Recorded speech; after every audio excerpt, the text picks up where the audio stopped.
Dr. Paul, you talked about the economy here with that gentleman's question. In today's Times in London, published in London, the headline said, living standards outstrip those across the Atlantic for the first time in over a century. That was in today's Times paper in London.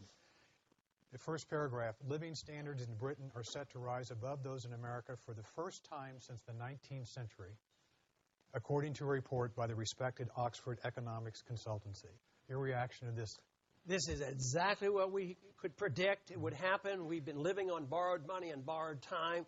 The world finally got sick and tired of holding too many dollars and are dumping dollars. That means our cost of living is going up. Salaries may creep up a little bit.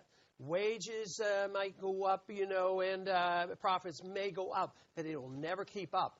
And people's standard of living is going down. And this is why even people under Social Security are suffering even with their 2% increases, because our government deceives us by saying, oh, there's no inflation, like there's only 2% inflation.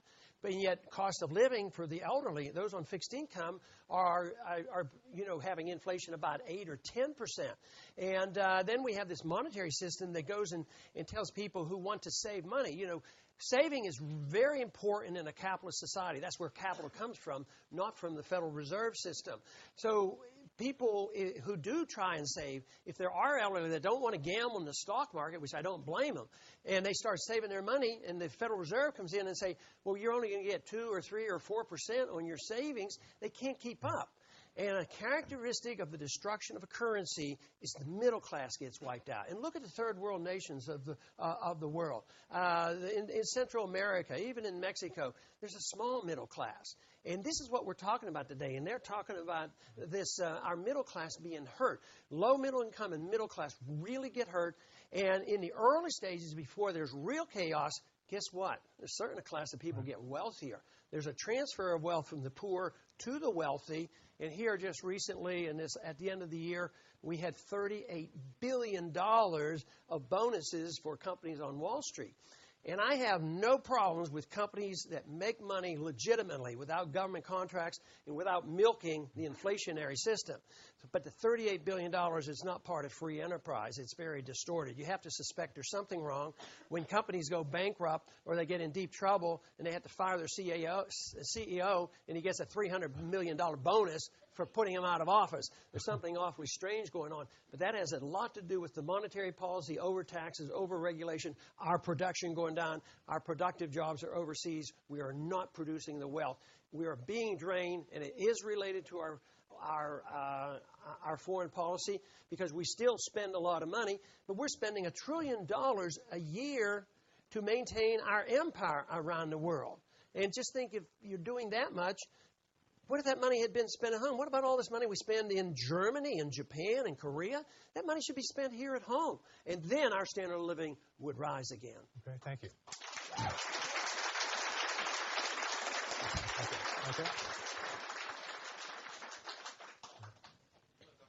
Hello, Dr. Paul. I have 2 questions for you. One is a comment on something that John McCain recently said, that he doesn't care if we're going to be in Iraq for another 100 years.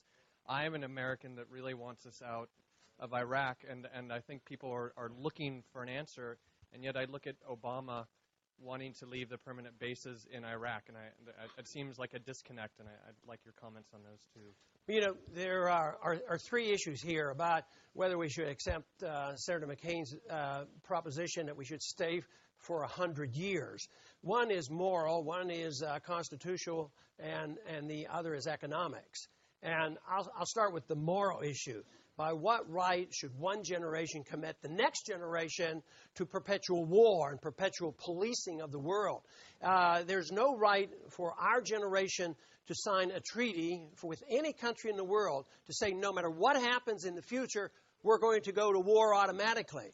That treaty is unconstitutional. You can't amend the Constitution through a treaty. You only go to war with a declaration of war.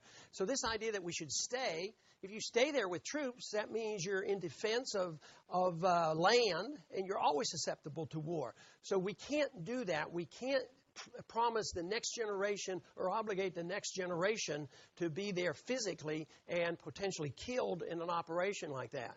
Constitutionally, you can't do it. There's no authority for us to be the policemen of the world. And the idea, the notion that somebody believes that you can make a plan for staying 100 years. And I think he followed up with the justification, so what? We've been in Korea for 60. Yeah, so what? We've been in Korea for 60 years. That's a good reason we need to quit if you care about these economic problems that we're having.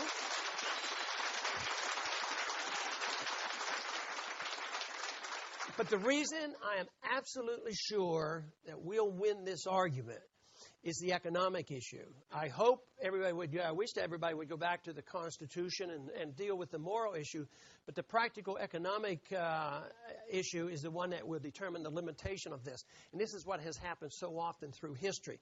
The limitation comes from the inability to finance the empire. We can't afford it anymore. The Soviet system, they were a threat to us. I was drafted and served 5 years in the 60s when they had missiles in Cuba. And we didn't have to fight Russia or the Soviets. It finally collapsed internally. And this is what happens to big empires, great empires. And they finally self-destruct for economic reasons. So the economic reasons will call this to a halt. The question is, do you wait until you have a financial crisis, a crash of the dollar, and people much poorer than they are today, or wise up and look and say, what does the Constitution tell us? What was the advice of the founders?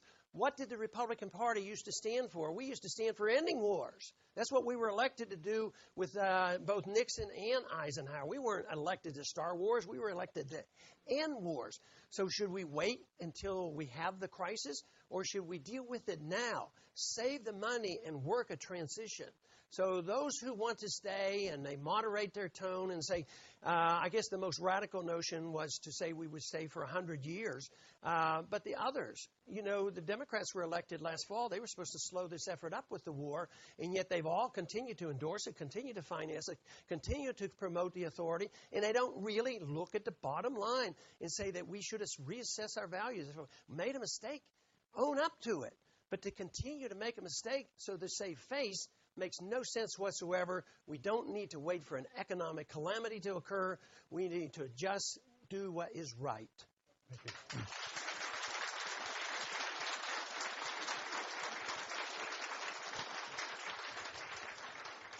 Dr. Paul, you have a reputation in Congress and especially in your district to support and defend veterans and also to address the POW MIA question. Would you comment on that, please? Yes, I mentioned I was drafted in the 60s. Fortunately, we don't have a draft, but we still have a selective service.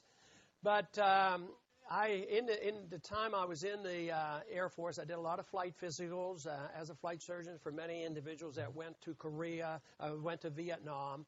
And I often thought about how many went and didn't come back, and what are the tragedy of Vietnam, and then we finally left. And yet, after we left Vietnam, we were told there would be a catastrophe there, and communism would sweep the Southeast. And yet, we ended up achieving in peace what we couldn't achieve in war. The French and the Americans were telling the Vietnamese what to do for over 20 years, telling them how to live. Finally, we leave. And we come home, and all of a sudden, they have become more westernized. We talk to them, we trade with them. Their president comes over here, and we invest over there. And yet, when we left under those dire circumstances, there's over 2,000 exposed. We don't know where 2,000 of our men are. And so often when they draft us and send us over and fight these wars, veterans are forgotten about when they come home. We fought after Vietnam. They said, there's no such thing as Agent Orange, and we fought, and we finally got attention. After the Persian Gulf War, no Persian Gulf War syndrome, and believe me, they're already lined up. Hundreds of thousands are lined up right now at the veterans' offices waiting for disability. And sometimes they're vague and difficult and symptoms. And we have post-traumatic stress syndrome, which is very real, but sometimes people don't want to admit it and come in, and there are more head injuries than ever before. I mean, it is just a tragedy. We didn't pay enough attention when the men came home and to really look for them. The one thing I promise, if I am to be the president, I will never let any stones unturned to go and see what we can do to find if any men or women were left any place in the world. Okay, thank you. But let me just add, And likewise, as we spend too much money overseas and in other areas, we do have a financial, moral, and a constitutional obligation to take care of our men when they come home. And we do not do a good job in taking care of our veterans. We should and must do a lot better.